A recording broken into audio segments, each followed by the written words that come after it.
Good morning, everybody. Welcome to Behind the Scenes with Your Teen. I'm the substitute teacher today because Sue isn't here. So it's me. Sorry, you're stuck with the sub who didn't get a lesson plan. Everybody take out a sheet of paper and we're going to draw for an hour. No, I'm kidding. But didn't you love it when that would happen? So actually today we're talking about teens and dating. Ugh, is there anything that makes you feel more squeamish? I mean, there might be, but that was definitely a topic that I think a lot of parents avoid. It never got talked about in my house growing up. It was just sort of assumed that you knew you shouldn't be dating, probably ever. I mean, we never had the talk in my house, so I'm not sure if I was ever allowed to date. I was just supposed to magically get married and have kids later without any practice or training wheels. So anyway, in our house, we also did not have a hard and firm rule about dating. We didn't have any discussion about it, but I would occasionally use the phrase that my grandmother would use with us when she wanted to find out what was going on. And she had a really great way of putting it, which was, "So, is there anybody special in your life?" And that was her way of saying, "Are you dating anyone?" And what I really love about that is that it leaves open the whole range of opportunities instead of saying, assuming like, are you interested in boys? Are you interested in girls? They're already so uncomfortable. You don't need to pigeonhole it. I think the more vague you can be and the more open to interpretation of what do they even mean by dating, the better. To them, like going steady, which I don't think they use that term anymore. I think I'm a dinosaur for using that term. I don't know what that even means. Does it mean that they go hang out together in public? Do they sit together at the lunch table every day? I have no answers. I'm actually really just asking questions today. So I'm hoping that some of you in viewerland will chime in and tell us what you think your teens mean when they talk about dating. And my other tip is sometimes instead of asking my kids about their dating situation, I would ask about their friends because they're more interested and comfortable telling you about what their friends are up to. And maybe by the transitive property, you have some idea what might be going on with them. So I might say, "Oh, I saw, so and so walking to the bus stop the other day with this other person. Do you think they're dating?" And maybe I would just get their input on it and find out what's happening. Or I would just say, "Are any of your friends dating? I'm just curious. What do you think's going on?" So the more you can just be curious and not demanding, I'm like, what's going on? You might have some slim sliver of hope of getting some information from them. But hey, good luck. I'm tossing it over to Eka for two reasons. First of all, Eka always does have good examples and stories, but also she has a really cool toy that she showed us right before we went live, and I want one so badly, and you're all going to want it too, especially because talking about dating makes us nervous and anxious, and I think this could help. So Eka, take it away. All right. Wow, you really talked that one up, Jen. So I'll show you the toy. So it's this little thing that makes like the popping noises, and you like push these little things in, and then afterwards you push them in, and then they pop. So they're like reusable pop buttons. And so the reason I use this is I feel like it can never sit still. I've never been diagnosed, but I'm sure I have ADD. And so what happens is like yesterday, for example, I'm watching the Grammys, and next thing you know, I'm like picking at my cuticles, and I'm like, great. So I pulled this thing out and I just sit around and I just pop it. So I was telling the gals here about it. And so they thought it was cool and I should talk about it. So Becca, one quick question. Does it not drive your husband nuts or people in the room nuts? that's so funny you say that, because that's what Jen said. You know what? It's not that loud. Like if you're watching television, it's not loud enough that it's louder than the television. But if it's really quiet, yeah, it is. But part of it is sometimes I just do, for myself, like sometimes I just, like I was on the plane and I was just doing it, because sometimes I just need something to do with my hands. It's better than picking at your cuticles or, pulling split ends off your hair, which was another one of my favorite things to do. So this is my new thing. Anyway, so back to dating. So my children were involved in activities that were multi ages. So my rule as they got older was they were only allowed to date somebody that was plus or minus one school grade. And the reason for that is I didn't want my 15-year-old going to freshman year of high school and all of a sudden like dating somebody who was a senior. I just thought, or getting involved in that kind of stuff. So that was my rule. And it was kind of like, yeah, plus or minus 1 year. And and oh, hello, Melissa, welcome. So that was my only rule. I also made it that they could invite friends over, and they could invite friends over. It could be groups of friends, whatever. And I always wanted to make our home a place that they would feel comfortable bringing friends over. So if they were dating somebody in that group, they could bring the whole group over, and it didn't need to be just one person. But if it was, that was fine.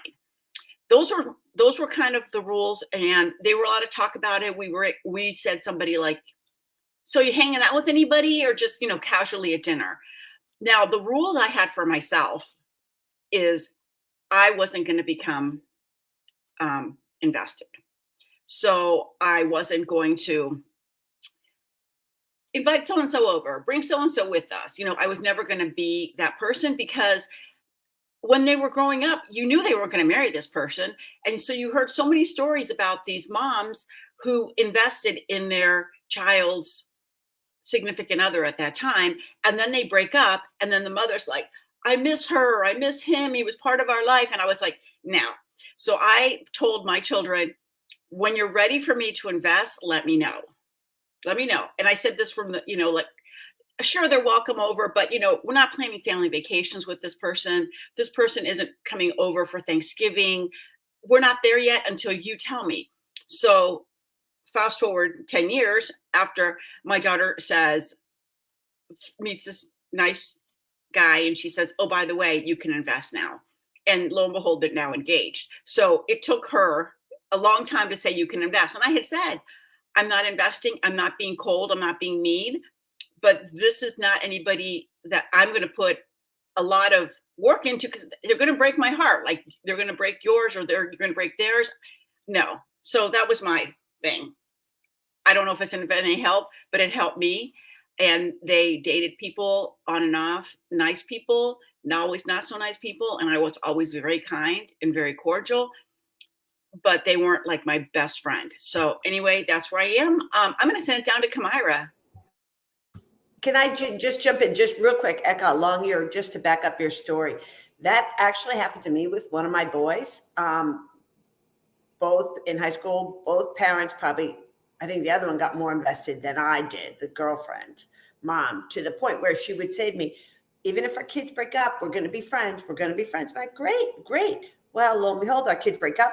Woman didn't talk to me for a year. Just couldn't. So it's like, so to your point, I think that's an excellent strategy. Just do not, it's not our business. So I just wanted to validate your rule. It's a wise one.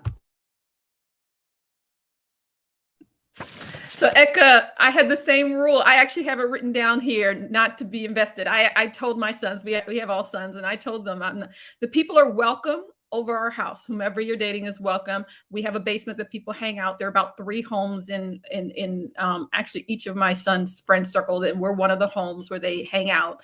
And that's fine. And I'll be nice, and whatever happens, if they're here and we're eating, they can eat. But the real investment part, yeah, that's not for me until you tell me. Then there's another parent in our home who doesn't quite get that and has had his little heart broken a few times when someone has stopped coming around. I don't know if I should be jealous or what, but when the young ladies stop coming around, it really bothers him. He misses them. My dating rules, they started with my father when I dated. Gave me $100. And back in the Stone Age, that was a lot of money. And he said, he gave me $100 bill. He said, no matter where you are, what country or where you are, this will always get you back to where you need to be. A taxi driver will take it. And if he takes the whole thing, give him the whole thing, no matter how short the ride, to get you back to your home or hotel or whatever. So I always use that you always must be able to take care of yourself when you're dating. Then I had boys. And when they were in high school, all my boys are dating young ladies. So I felt necessary to educate them about the fact that the world is different and unsafe for young ladies. So make sure that she is always safe. You make sure that at the end of the day, you drop her to a place. You don't just separate. If you happen to have two different cars, you follow her. You make sure that if she's waiting for her parents to pick her up, that you don't leave until she gets into that parental car. The world is not equally safe. So I really emphasize that with them. And then I emphasize consent on everything. I know we hear a lot about sexual consent, but there's other types of consent. And young ladies often feel as if they have to go along with things, that's what dating is, and it gets them in trouble later. So I tried to educate them about that, this is the dual, you're a partner in this thing. And my kids actually date. But I also let them know that I'm not their dating slush fund. So if they want to have cool dates, they better get a job, because that is not my responsibility. I'm going to send it way up to Jessica. We got it eventually. It's always the opposite arm that you think it's going to be. Yeah, I did not really date, have not really dated. I've been on like maybe 5 dates in my life. And we've gotten to the point, my current life, where my mom's is like, so I've heard about some like Jewish dating sites for you. But I do remember being 12 and being asked out for the first time by a very nice boy. We're still friends. And it was one of those, I was happy to go on the date. I was nervous to go on the date. And I think that my parents, it was one of those like ones where my parents were nearby the whole time.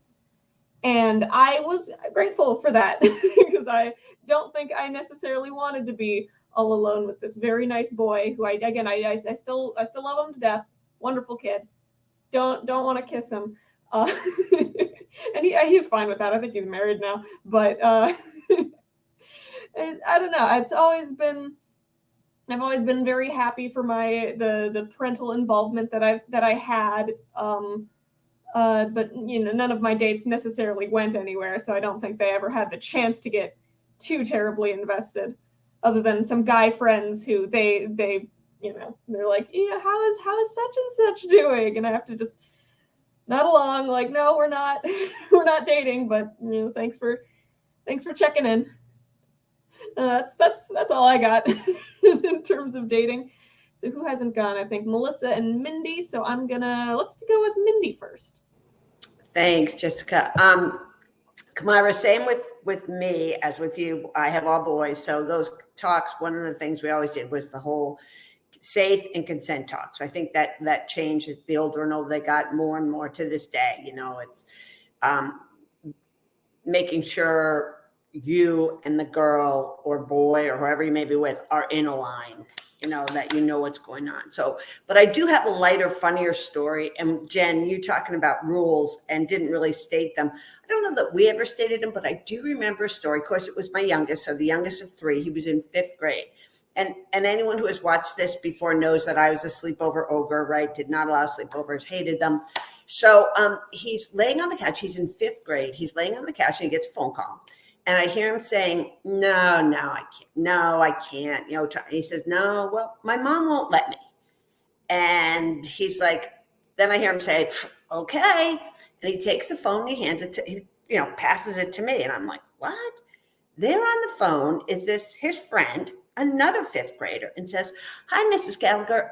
Yes, I'm wondering if Ryan and I can take, and he names 2 girls, to the movies and I'm like, my head was about to explode. Like, first of all, respect my son. He just told you no. And second of all, what I don't know, maybe the guy's a CEO today, or will be one day. But I thought, what a confidence. I'll change your mom's mind, Ryan. I'll get her to let you go date. So, of course, I was like, no, he's in 5th grade. He's not going to the movies on a date. So I guess our rules somehow trickled down to them. So anyway, that's the only quick thing besides rules and consent and keeping girls safe, keep yourself safe, that I can come up with. So I will pass it to Melissa. Sorry for being late, by the way. I was not able to get to my computer in time. I'm marking you down with a demerit. I started off by saying I'm the substitute teacher today, so that's my one and only rule. I think is my role is to mark you down for being late. Okay, yeah, I'll Done. accept that. I'll take the demerit. So dating. I have 2 girls. One of them is in college. She did date in high school for I think about a year, maybe a little over a year.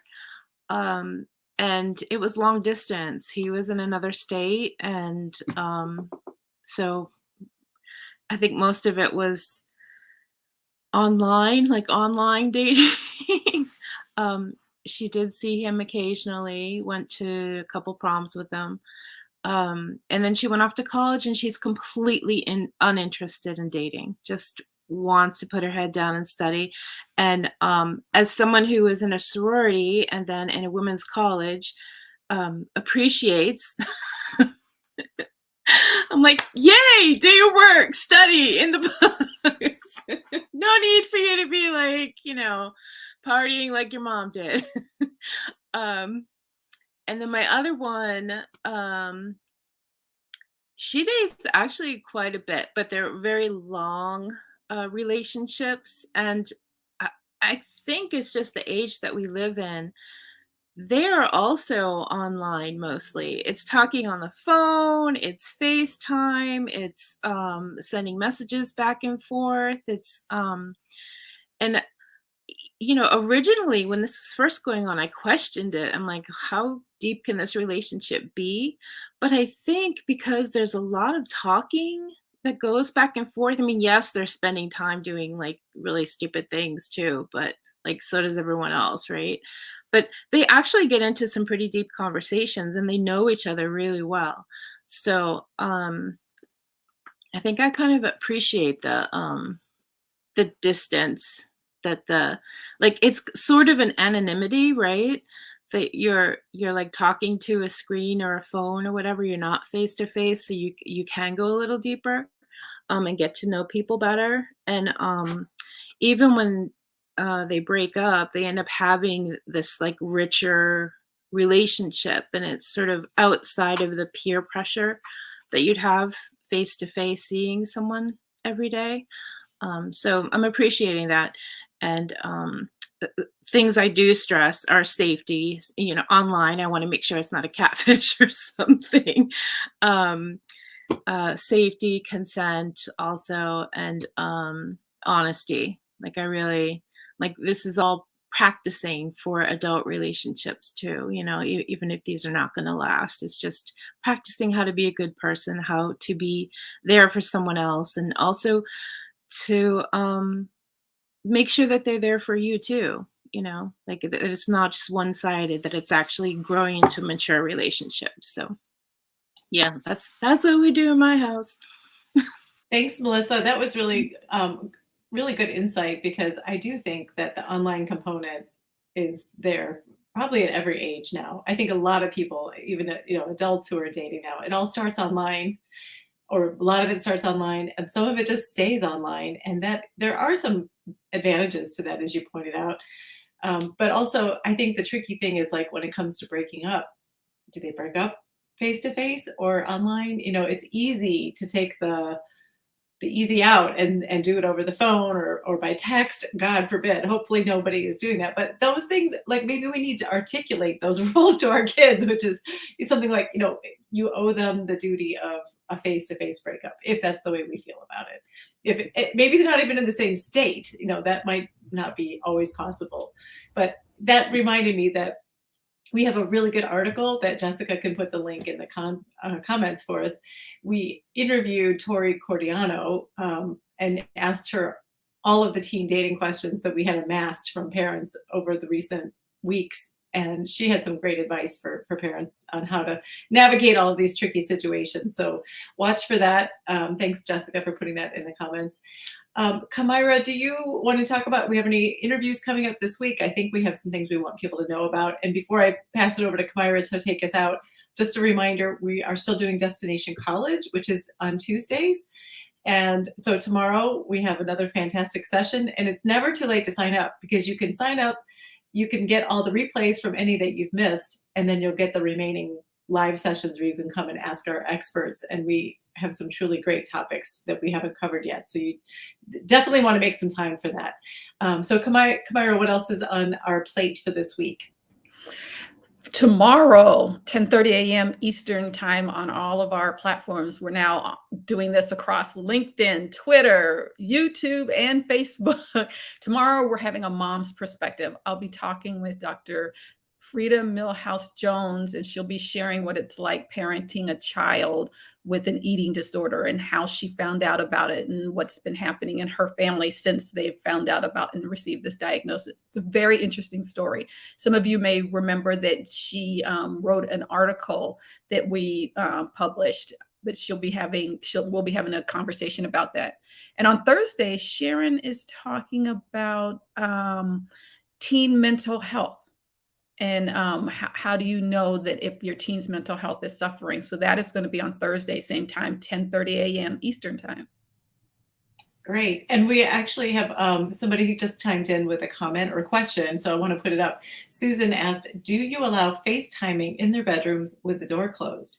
Oh my gosh, it's so tricky navigating all these things. Like, these are not rules our parents had to have for us because FaceTime didn't exist. So I wonder if anybody here has any thoughts on that or has any experience with that. Is there, Kamira, you want to jump in on that? I have experience with it with our youngest. When he was really young, the phones, up until about junior year, the phones had a curfew and they had to be put into a basket. So I didn't have to worry about it late at night. But then about junior year, I stopped doing that because you're preparing them to leave, right? And you don't want it to all be a shock when they leave the house. So he had to learn how to have a phone in his bedroom at night. And there is a lot of FaceTiming and things that go on, and you just have to keep talking to them about it. And the oversharing and let's face it, there's sexting and stuff. You really have to talk to them about that stuff because there are state laws and it differs from state to state. And that can become problematic even if the children don't want it to be problematic and aren't consenting for it to be problematic. So you really have to just keep emphasizing this. It's hard with young people who, think you're wrong and aren't fully capable of making these decisions. And I think also it would depend on the age, right? Just as with your guidelines, Kamira, I don't know, maybe you decide freshman, sophomore, no, by the time they get to junior, they earn that trust, right? So that would be my thing. Early on, I would probably say there's, no need for that. But anyway.